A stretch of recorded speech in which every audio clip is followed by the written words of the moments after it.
Vamos então agora falar alguma coisa sobre o oitavo mandamento, que a gente conhece como não levantar falso testemunho, e que frequentemente nos livros de moral esse mandamento ele é assemelhado ao sétimo, que no sétimo mandamento, que se preceitua de não roubar, você está através do roubo você tirando a propriedade alheia. E no oitavo mandamento, que preceitua não levantar falso testemunho, você está tirando a fama alheia. E se coloca que, de modo geral, você tirar a fama de uma pessoa é mais grave do que você tirar as posses dele. Por um motivo muito simples. Se alguém roubar a tua casa, mas você tem uma reputação de homem honesto, bom trabalhador,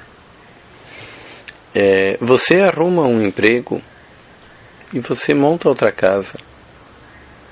No fundo você perdeu apenas uma casa, você não perdeu tudo. Agora, se você perder a fama, de uma certa maneira você perdeu tudo, porque o teu lugar na sociedade depende da fama que você tem. Quando a gente está se referindo à fama, não é o fulano ser famoso e conhecido, ou ser desconhecido e ignorado.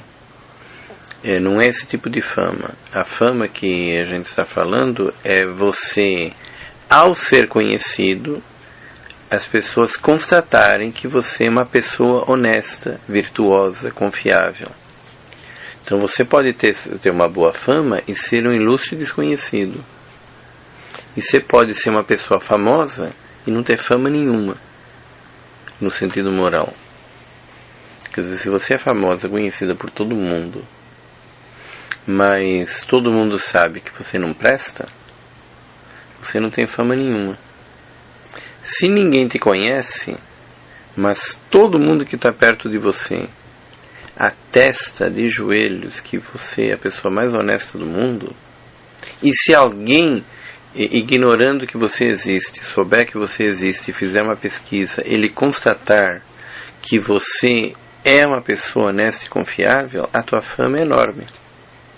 E é isso que permite a vida em sociedade. Quando as pessoas confiam no outro, porque ele tem construído uma fama de homem justo, honesto, competente, sincero, confiável, etc, etc, etc, você consegue fazer qualquer coisa. Você consegue empréstimo, você consegue uma doação para você começar um trabalho, se você perdeu tudo.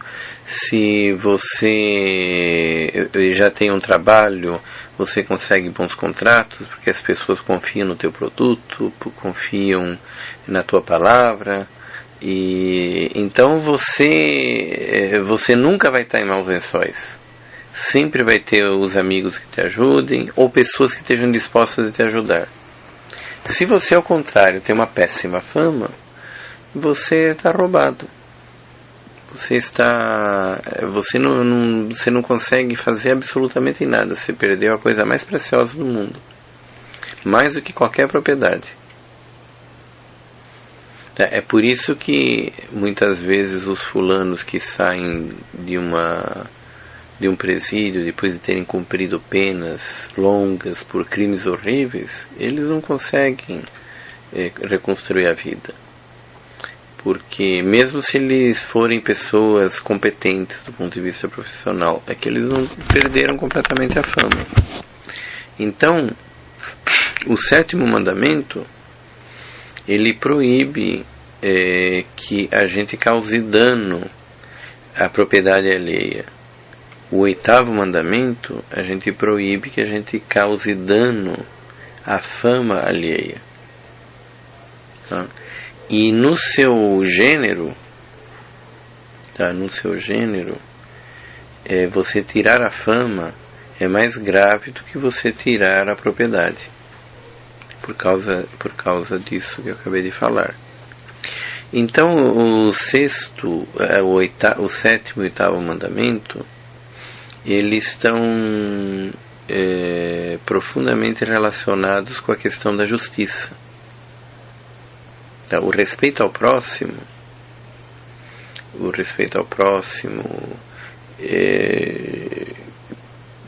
ele frequentemente, o aspecto principal envolvido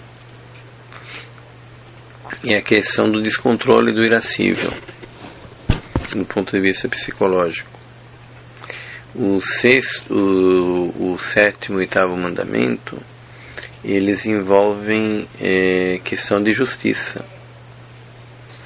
Inclusive, assim como no sétimo mandamento, a quebra do oitavo mandamento, justamente por causa disso, exige a restituição da fama. No sétimo mandamento, quando você rouba, para você ser perdoado, não basta você pedir perdão, você tem que devolver o objeto do roubo. No caso da fama, quando possível, e se você retirou a fama, por exemplo, por causa de uma calúnia, não basta você pedir perdão, você tem que desfazer a calúnia.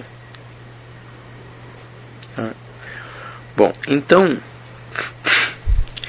via de regra, os três grandes aspectos do que a gente vê no oitavo mandamento, e que a gente seria muito bom que a gente aprendesse para desenvolver este senso de justiça, este senso do outro, tá?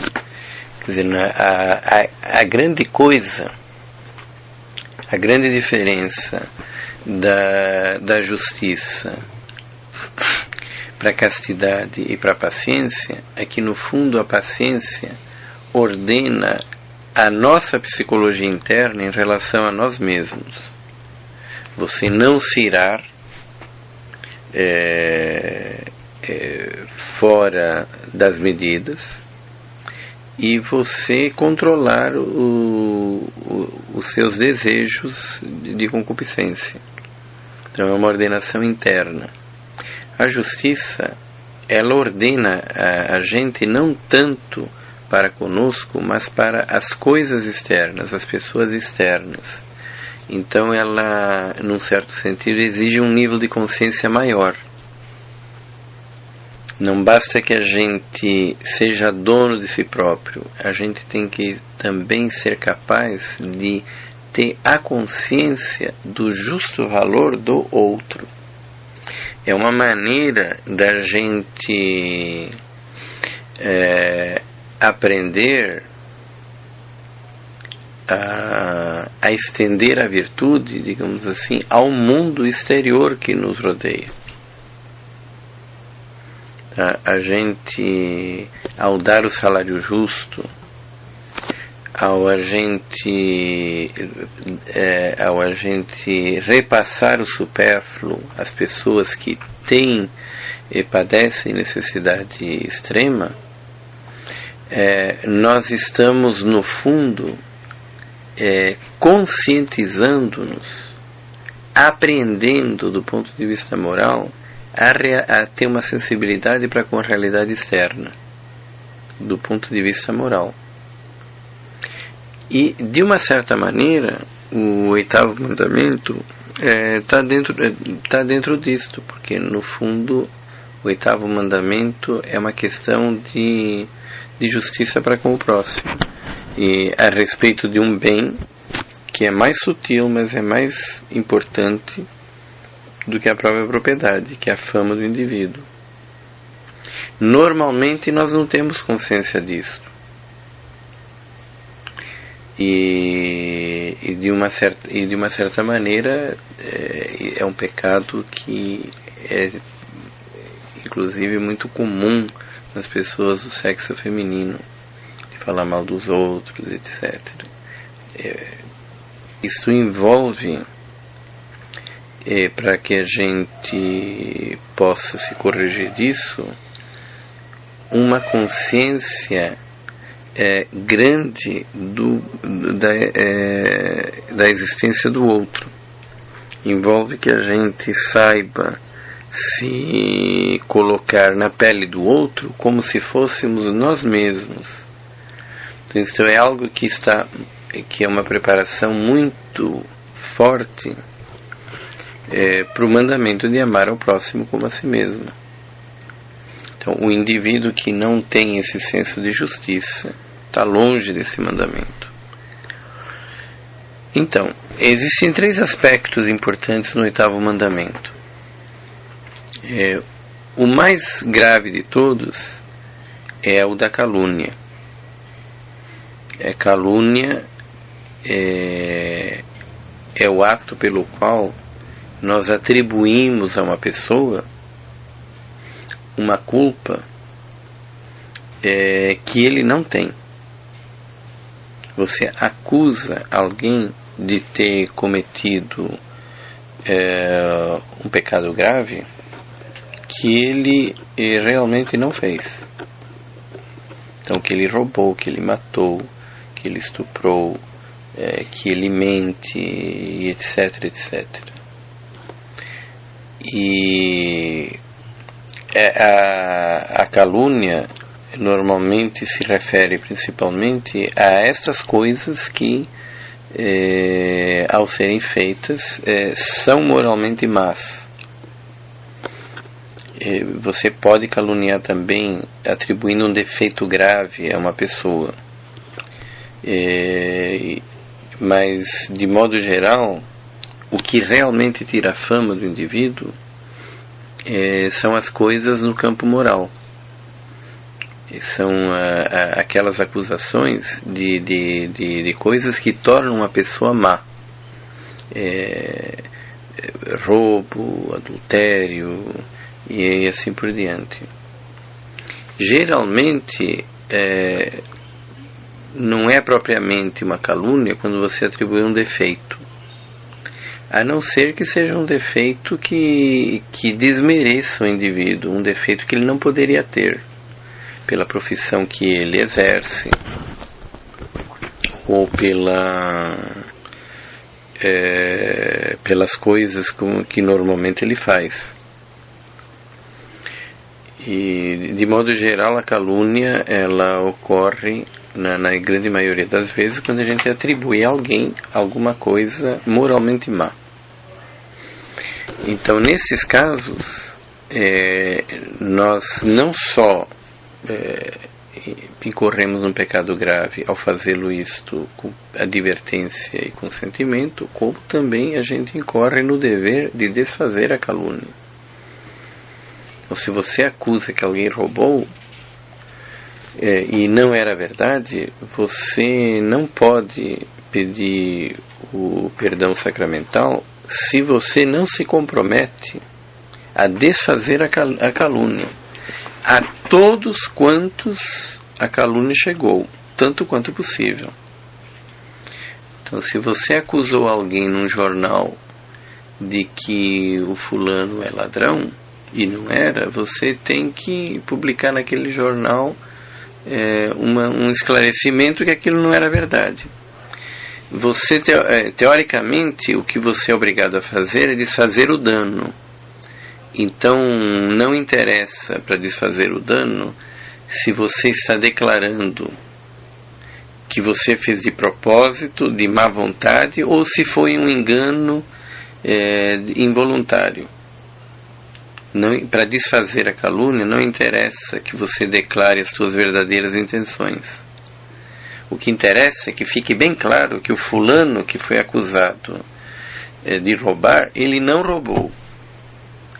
Se você fez isso sem querer, ou se você fez isso de propósito, em princípio, isso não interessa para esclarecer a verdade.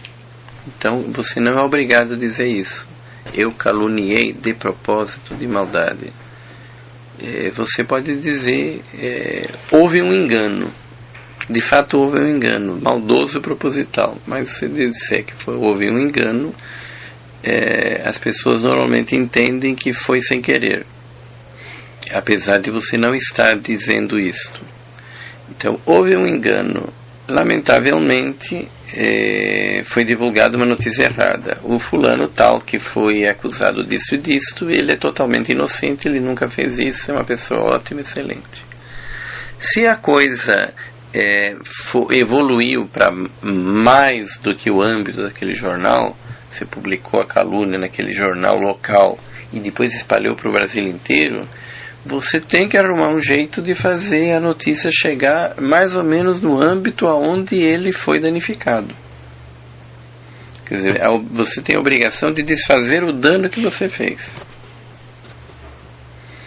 Se você pensou em caluniar o fulano, escreveu o texto, mandou para o jornal, e aí o jornal não publicou, e depois você vai visitar o jornal e você vê que a carta onde você publicou nem tinha sido aberta e você pega ela de volta, você nem precisa explicar o que aconteceu. Ninguém ficou sabendo, não houve dano nenhum. Então, ainda bem. E o segundo aspecto do 8º mandamento é um pouco diferente. É quando você fala, divulga uma qualidade má de um indivíduo que infelizmente é verdadeira. Tá? Então, por exemplo, o fulano cometeu adultério, só que ninguém sabia, só você. E ele se corrigiu, inclusive. Por exemplo, quantos casos tem de, às vezes, uma esposa até boa, compreensiva, dedicada, que não é bem tratada pelo marido, um dia, num momento de depressão, ela acaba traindo com outra pessoa e depois se arrepende amargamente, nunca mais volta a fazer, e nunca ninguém ficou sabendo, a não ser você. E aí um belo dia você, no meio da janta, lá junto com o teu colega, você diz, olha, você sabia que a tua mulher fez isso, isso e aquilo? Quando? 5 anos atrás, eu fui testemunha. Mas aquela mulher, tirando isso, ela foi sempre uma pessoa exemplar, nunca ninguém soube. Você está contando uma verdade, mas você está causando um prejuízo gigantesco para o casal. E não tinha motivo para você contar isso. Você está contando uma verdade que ia revelar um defeito grave de uma pessoa sem haver nenhum motivo. Se a pessoa se arrependeu, inclusive o próprio marido pode ter feito isso, talvez 50 vezes, ela só fez uma. Isso era para ficar calado, enterrado para o resto da vida. A não ser que algum dia houvesse um motivo justo para você declarar. Aí outra história. Então isso daí evidentemente um pecado grave. Isso vai contra a benevolência que a gente deve ao próximo. Com certeza essa mulher, ela deve ter ficado odiando você por ter dito um negócio desse. Quer dizer, é evidente uma coisa que incorre numa rejeição desse porte, e isso daí é um pecado grave. E além disso, você está roubando uma fama que a pessoa tinha, que não precisava ser tirada. Você está tirando dela muito mais do que se você roubasse a casa. Provavelmente acabou o casamento dela, que é mais valioso do que a própria casa. Então, se você tivesse roubado a casa dela, não ia ser tão grave como uma coisa dessas. Então, de modo geral, a gente nunca pode declarar algo que seja que tenha natureza de pecado grave, que alguma pessoa tenha cometido, se não houver um motivo justo. Se houver um motivo justo, a história é diferente. Mas se não houver motivo justo, você dizer as coisas verdadeiras que desabonam os outros é pecado grave. Principalmente se tratarem de pecados graves, porque é isto justamente o pecado grave é que faz com que a pessoa perca aquela fama de pessoa boa e que merecedora de confiança que ela precisa para poder viver em sociedade. Então, o que seria uma causa justa? Para você revelar um defeito grave de uma pessoa.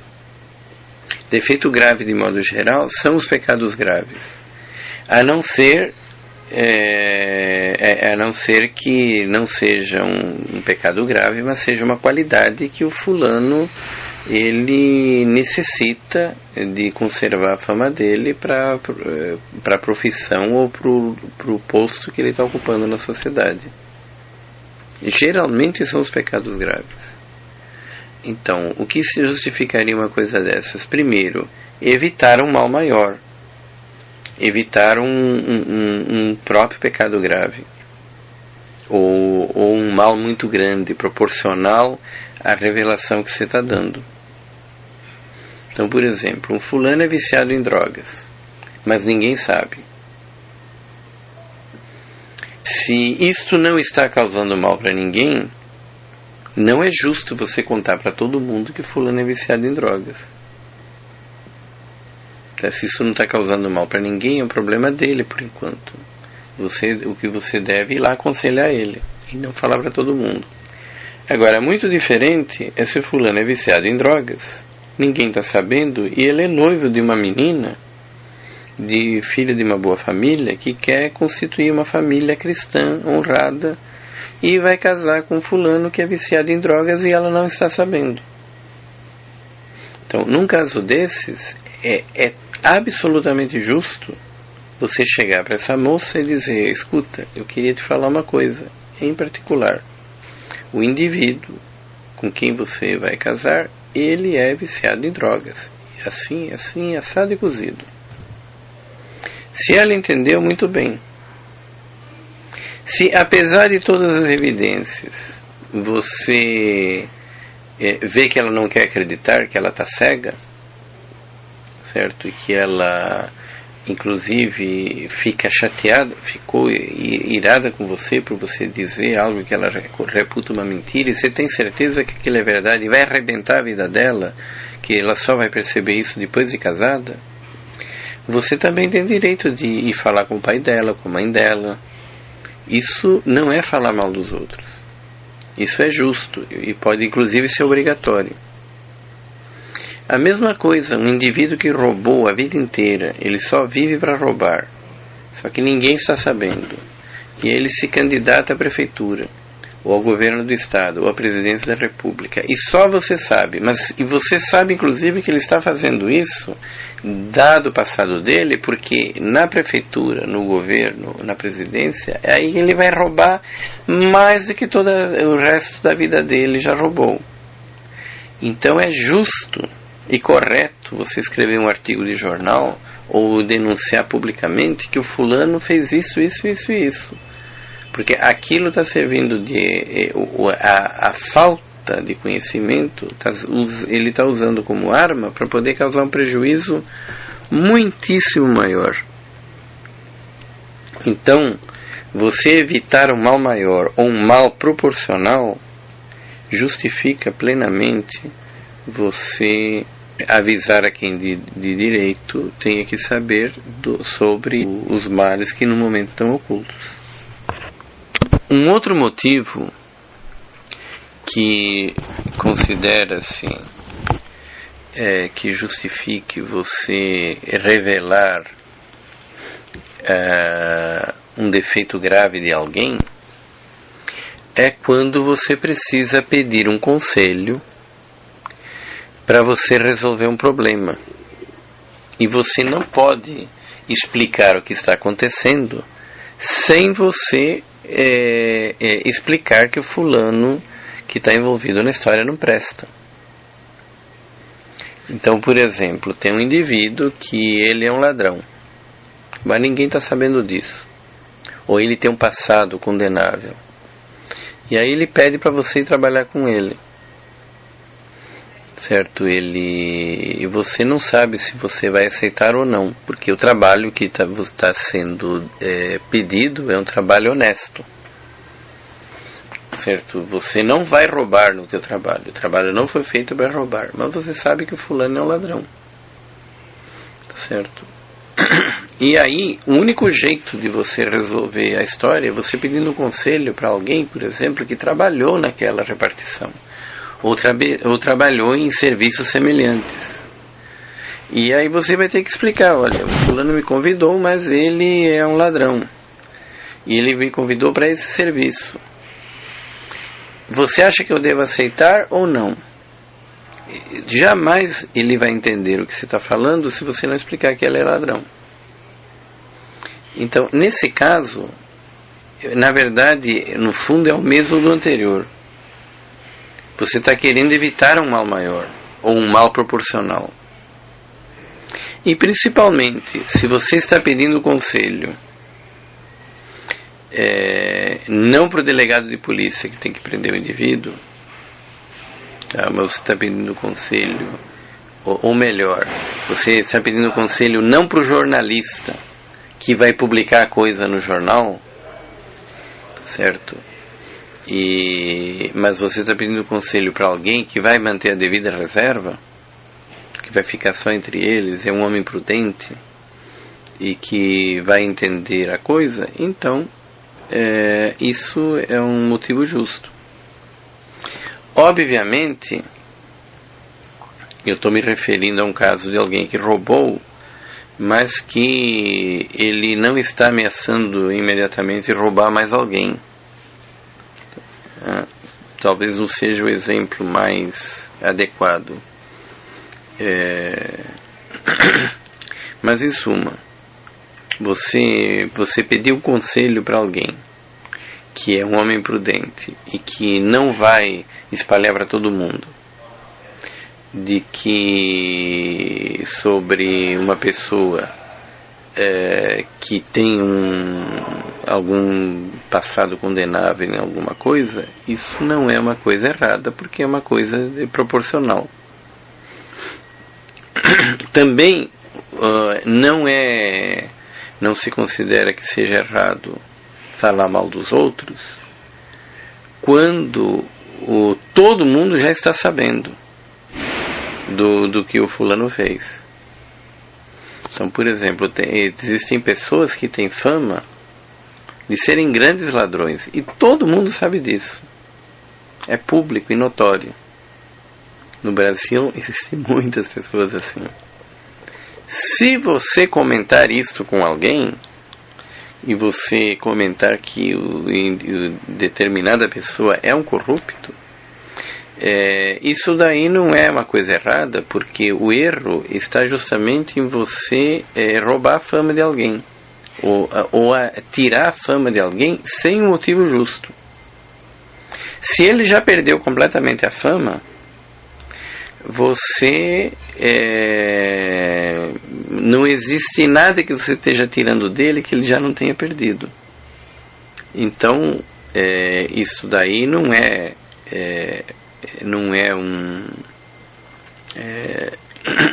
um erro moral.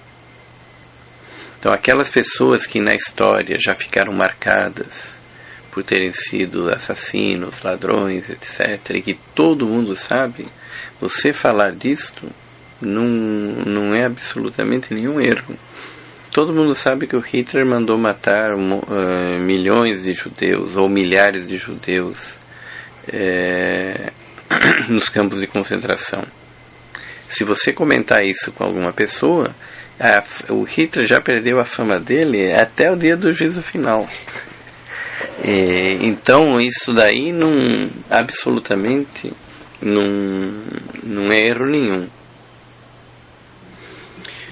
E também não se considera que seja um erro moral quando alguém fez uma grande maldade contra você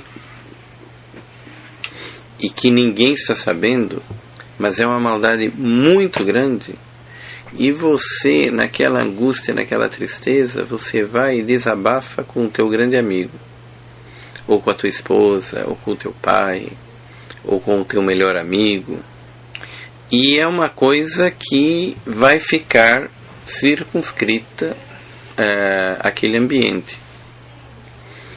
Você, objetivamente, você não precisava contar isto, porque o teu chefe fez um grande erro moral, mas a coisa está resolvida e não vai se repetir mais, e não tem motivo por que falar, e não vai adiantar nada você falar para tua esposa, para o teu filho, para o teu pai, teu grande amigo. Mas o abalo é tão grande que você sente uma necessidade de desabafar.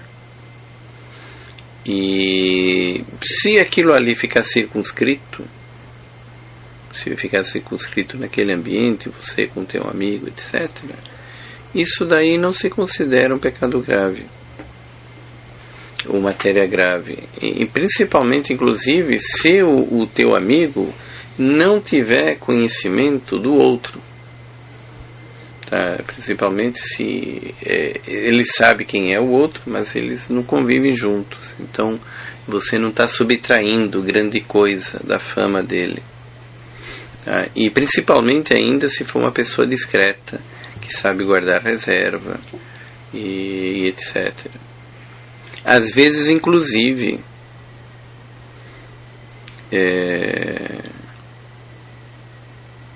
em outras circunstâncias desse tipo, certo? Em circunstâncias dessa maneira, porque se considera que se você sofreu uma injúria muito grande, que te causa uma aflição tremenda, você ser obrigado a não contar isso para ninguém, seria uma coisa extremamente desumana. Quer dizer, se alguém te fizer uma tremenda maldade, e aí só pelo fato que não tem utilidade nenhuma objetiva para corrigir a coisa, você contar para alguma pessoa, você ser obrigado a guardar segredo para o resto da tua vida. Mas isto, veja bem, supõe-se que seja para um amigo íntimo, preferencialmente alguém que não seja da convivência do outro, que seja a tua esposa, o teu pai, o teu conselheiro, ou um homem de virtude que vai saber guardar reserva, e que seja feito isso por questão de consolo, de desabafo. Se você fizer isto por ódio, certo? Se você fizer isto por ódio, assim como se você divulgar os feitos maldosos de alguém que é público e notório, e você divulgar por ódio, isso já fica pecado por si mesmo. Se você divulga isso porque você gosta de falar mal dos outros e se aprecia, e você só não fala outras coisas ocultas e só fala o que é notório porque você não a sabe, e você está fazendo isto com já má intenção, aí tudo isso cai por terra, aí isso é maledicência, tá? Então, via de regra, se a gente não tiver coisas desse tipo, circunstâncias desse tipo, você falar mal dos outros, de coisas que são matéria de pecado grave, normalmente é pecado grave. A gente tem que ter um respeito muito grande pela fama das pessoas, mesmo nesses casos onde eles são culpados. E que muitas vezes essas pessoas que são culpadas, elas estão em processo de arrependimento. Por exemplo, às vezes, então a coisa é uma injúria ainda mais grave. Você imagina, por exemplo, uma prostituta que vivia no mundo das drogas, da prostituição, da libertinagem, e aí ela consegue se sair desse submundo, e aí ela se torna uma secretária executiva de altíssimo padrão e totalmente honesta, uma pessoa exemplar. Aí um belo dia você chega no escritório dela, você encontra ela depois de muito tempo, diz assim: nossa, você por aqui, como você mudou, essa mulher, olha, essa mulher é que é um exemplo, vocês não imaginam do mundo que ela saiu. Eu conheci ela quando ela estava na vida assim, agora é um exemplo, ela vale muito mais do que vocês que já nasceram em berço de ouro. Isso é que uma pessoa que merece realmente respeito. Quer dizer, o que você fez? Você acabou com a vida dessa pessoa. E era tudo verdade, isso que era o pior. Isso simplesmente não é justo. E isso não é justo, ainda que não seja um caso tão extremo quanto esse. E existe finalmente um último aspecto. Um último aspecto desse problema, que você veja, esse problema de falar mal, e esse último aspecto que eu vou contar, ele normalmente é reflexo de desajustes psicológicos muito sérios que precisam ser corrigidos. Tem gente que é viciado nisto. Tem gente que é viciado em calúnia, tem gente que é viciado em falar mal, e tem gente que é viciado nessa última coisa que eu vou falar agora, que é esse último aspecto do respeito à fama alheia, é o que a gente chama de julgamento temerário. Julgamento temerário é quando você faz um julgamento sobre a conduta de alguém no teu íntimo, sem que você tenha divulgado para ninguém, mas você julga a pessoa de uma maneira má, sem você ter a prova de que realmente a pessoa agiu de uma maneira má. Então, existem pessoas que fazem isto assim, quase como uma segunda natureza. Isso é horrível.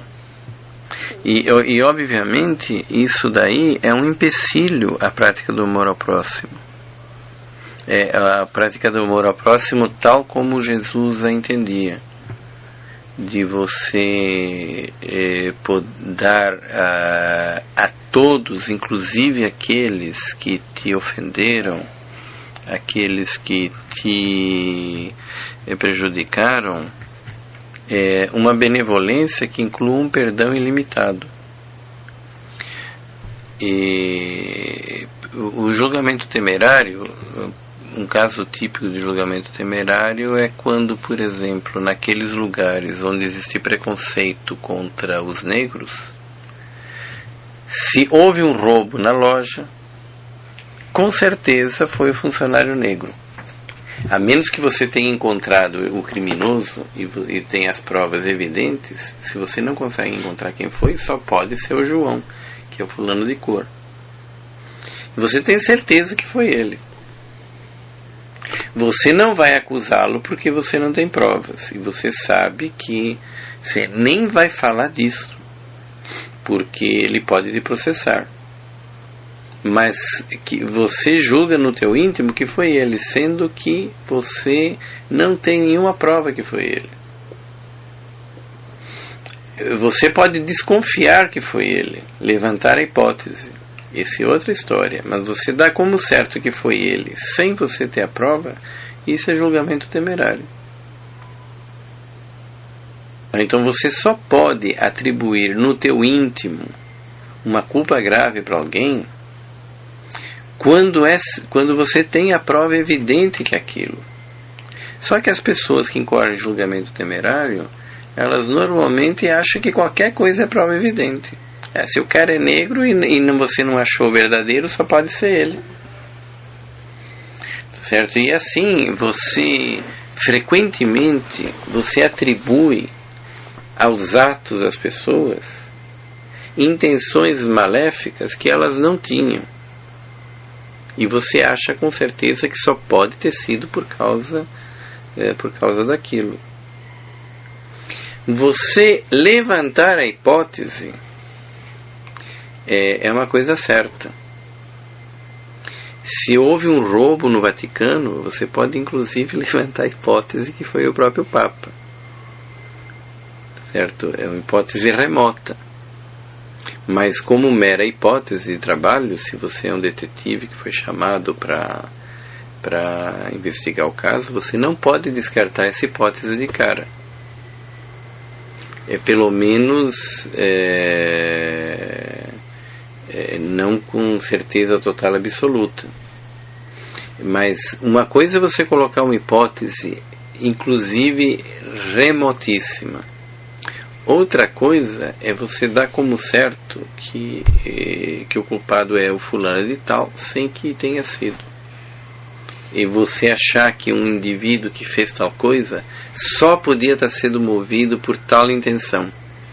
Se essa intenção, se ela fosse real, fosse pecado grave.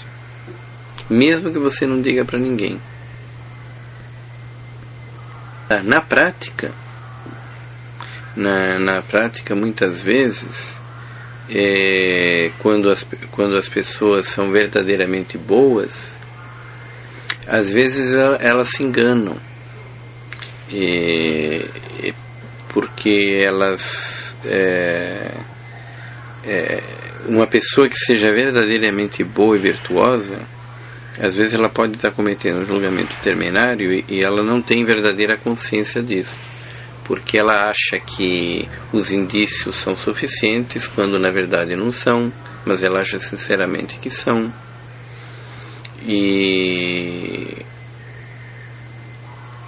Ou então a pessoa não percebe que ela está dando como certo, ela diz que está dando como hipótese, mas ela de fato está dando como certo e ela não percebe, ela se engana a si mesma.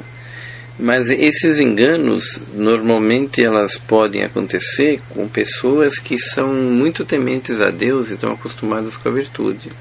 O fato é que existe gente que tem uma inclinação quase que connatural para o julgamento temerário. Qualquer coisa que aconteça, sempre a intenção é a pior possível. E essas coisas elas podem ser pecado grave, sim, e com muita facilidade.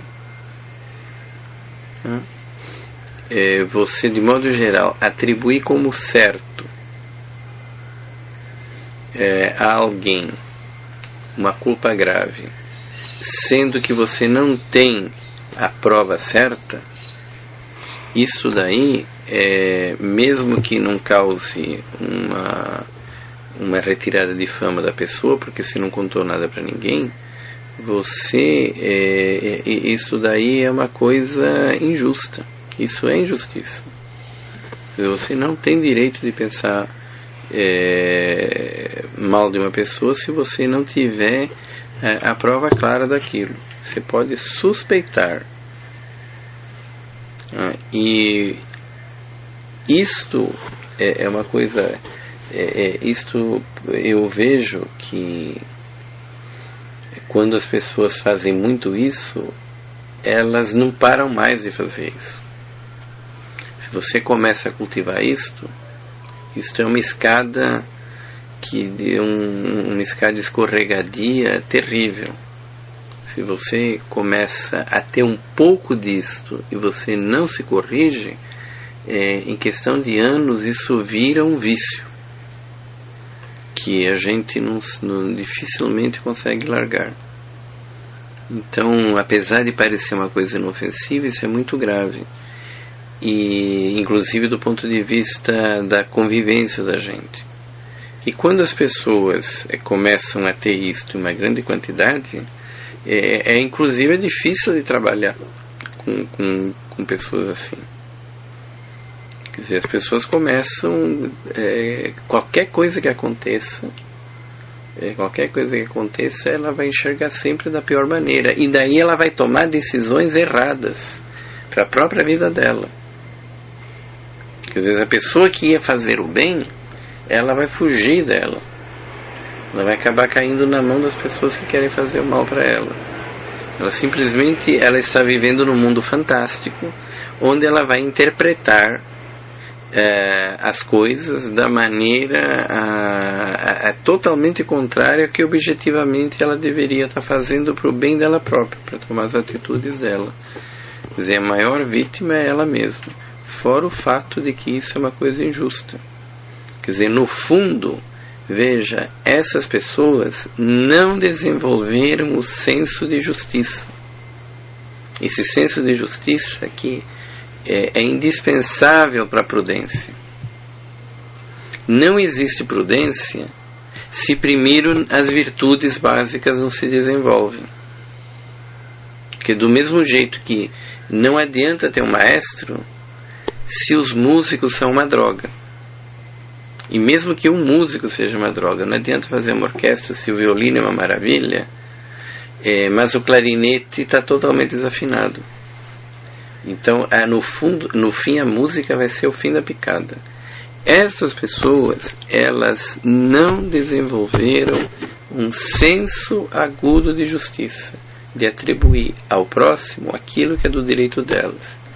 Quer dizer, elas podem dar o salário certo, elas podem dar o supérfluo, elas podem, às vezes, não caluniar os outros, e às vezes elas podem até não falar mal dos outros, mas lá dentro elas não têm interiormente aquele senso de atribuir às pessoas externas o que é justo.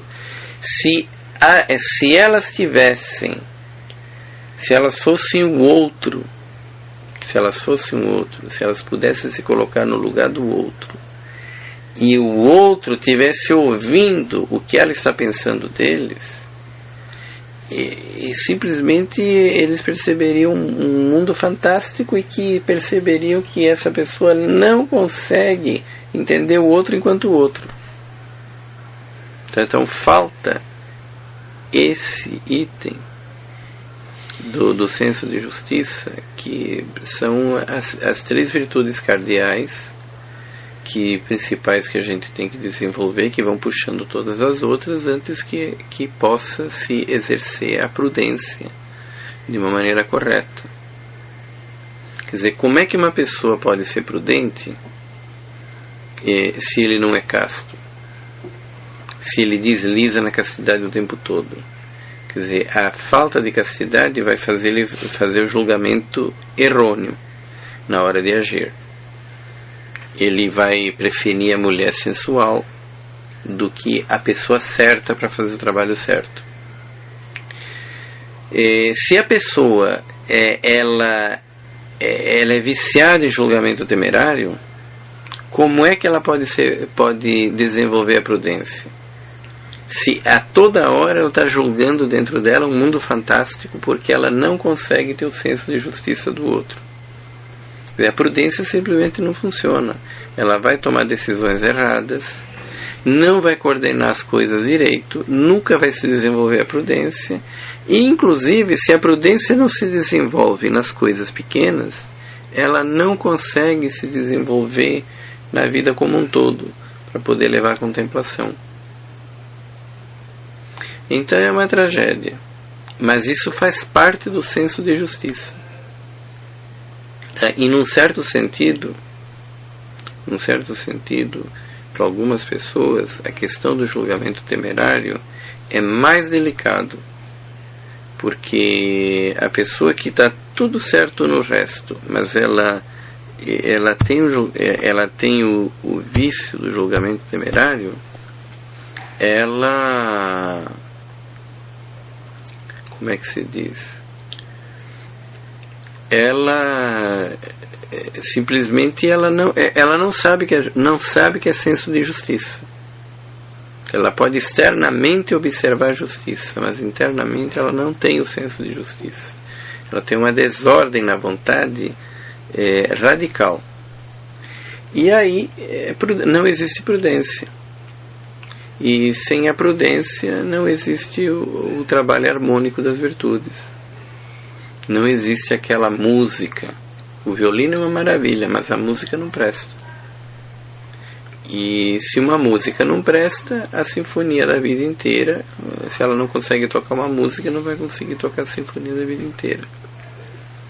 Então, esses 3 pontos, calúnia, falar mal e julgamento temerário, são coisas extremamente importantes para serem cultivadas.